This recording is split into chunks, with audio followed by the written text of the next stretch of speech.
Well, we're in the back room now with Rikki Clarke. What was your first bat? Can you remember it? Yes, it was actually a Gun&More Diamond, I think it was, and someone at the local cricket club actually shaved the bottom off. All right. To allow me to have a decent stance rather than being too upright. So how old were you then? I reckon I would have been 5 or 6, yeah. So that was the first sort of official bat that I had. And then what about your first sort of adult bat? It was a Duncan Fernley Magnum. It was the first sort of bat that I bought, really. Why'd you go for that? Why that one? Both. It's a Botham sort of thing. Dad was a big fan of Ian Botham and cricket, so it's almost like he's like, you're having a Duncan Fernley. I was like, okay, if you're paying for it, I'll have it. You still got it or not? No, I haven't. That's the disappointing thing. Yeah. Well, I don't know really. Probably got lost in storage somewhere. When you turned pro though, you've always been with these boys, haven't you? Nicholls. Pretty much. I had 1 year with Hunter County, but from 2002, I've been with Grays. So yeah, we're going on quite a long time now. Long relationship, that. Long relationship. They've been brilliant throughout my career.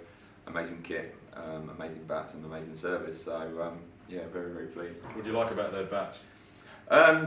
Just the way that they know what I want, really.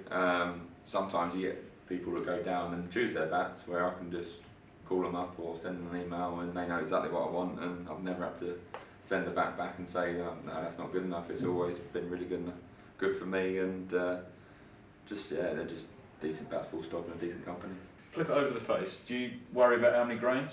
Not so Colour much. of the wood, anything? You've got a little knot there on the inside. Yeah, Don't no. know. I used to. I used to be like really sort of picky with the dark outer edge and loads of grains close together. But I find that recently these sort of bats are going quite nicely. Not loads of grains, but they're not too far apart. So the colour of the wood pretty decent. I think as I've got older, I've got less picky.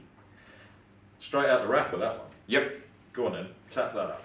Is it under pressure? Yeah, under pressure. Well, you're ready. Very good.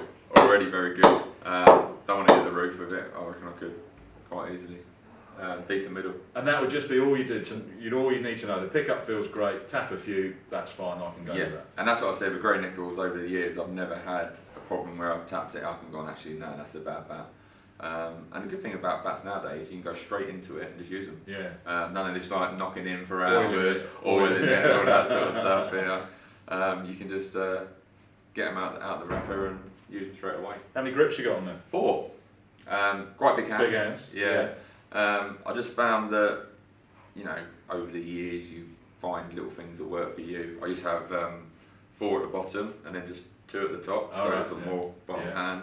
And then over the years I've just sort of gone towards 4 grips, just to sort of help the contact, I suppose, and stop the bat turning in the hand so much. Now Sebastian Vettel names his cars in Formula 1. Joss Butler's got something written on his bats which we won't mention. You've named that as well. What you got on yours? Well, this is my wife, Harriet.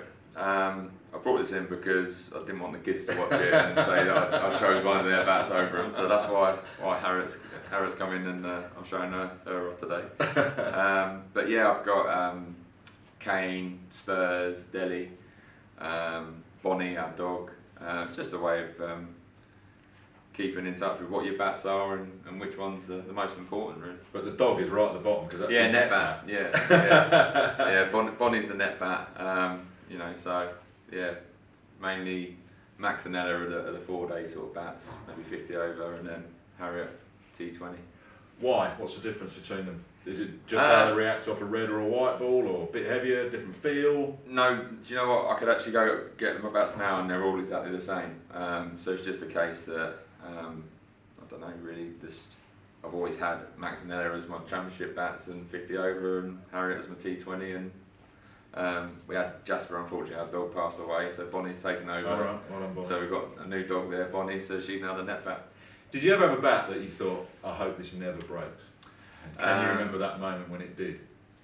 It didn't break badly, but it's actually, I've got it in a frame now, and it was a Gray-Nicholls power bow, and it's actually the bat I got my high score with, but it just sort of at the top had a little crack and then a little bit at the bottom, and I sort of made like a bit of a decision to say, this is my highest score with this bat. Let's get it Retire it. Retire it and get it into a nice frame with a few photos and a scorecard. What about international bat? You still got that? Baby bat or anything? I think, do you know what? I didn't really think like that. I've never really gone down that road of thinking like that. It's probably somewhere. I've got God knows how many bats in the loft, in a bag. But my international bat would have been the Gray-Nicholls Millennium. Yeah. All right, So okay. I've definitely got a few of those lying around. So I don't know if one of them's my international bat or not. Are you very careful with your kit? Do you look after it? Yes. Yeah, I try to. A lot of times I try and get bats that I have anyway refurbed if I can. But yeah, it always when you start when you get something new, you want to look after it, so they're always in a cover. By the end of the season, there'll be spike marks in it and the odd dent where I've whacked it somewhere else. I think. So, Are you a bat thrower? No, I used to be. I've calmed down really now. It's, when I was a bit younger, as you probably remember, I was a bit of a fiery character. But yeah, sort of calmed down now and try your best, and it doesn't always work. When you get that parcel start of the season, do you still get the same excitement as when you did back in the day? Definitely. It's like Do you? Christmas, yeah. It's like Christmas coming early, so it's always that case you open up, you know, what have they sent, what have I got? And that's where Gray-Nicholls really good as well. Like sometimes during the season, there'll be a parcel arrive, you've not asked for anything, but they've gone, you know, it's been quite hot, or you've had a decent innings there, and then suddenly a couple of pairs of gloves rock up, Right, or okay. you know, you've been bowling a lot, it's more extra stocks and stuff. So that's a good service to have as well. Who's the biggest bat you've come across? Not in the Surrey dressing room, but Derby or England or Warwickshire? I think Ramps is up there. Ramps would be up Yeah, there. Ramps is up. I remember again early 2000. Ramps would always be there with tape, and it wouldn't quite be right, and it'd peel that off, and then they'd try and get it back down, and it'd be doing all this and stuff. So he'd be up there.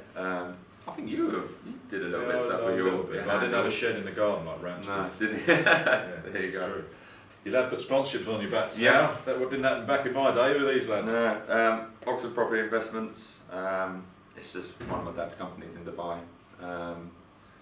Deal in, as it says, property, bit of land, student accommodation, car parking spaces, and I've actually been out there in the winter working with them as well. So thinking about life after cricket. Yeah. Any bonuses if you get a few runs?